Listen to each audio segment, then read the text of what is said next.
On your smartphone, open the Google Chrome browser and type web.snapchat.com, and it directly jump into official Snapchat web.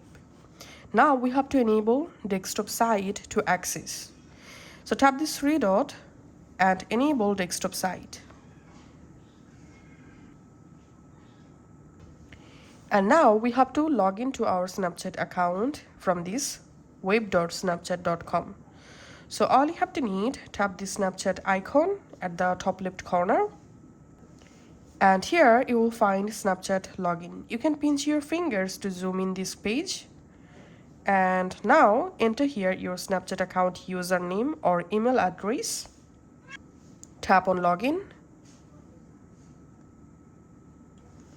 And then enter here your Snapchat account password.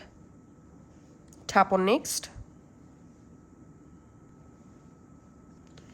And then you successfully signed in to your Snapchat from Snapchat web, just like this. Now go ahead and enjoy Snapchat from Snapchat web. Thanks for watching.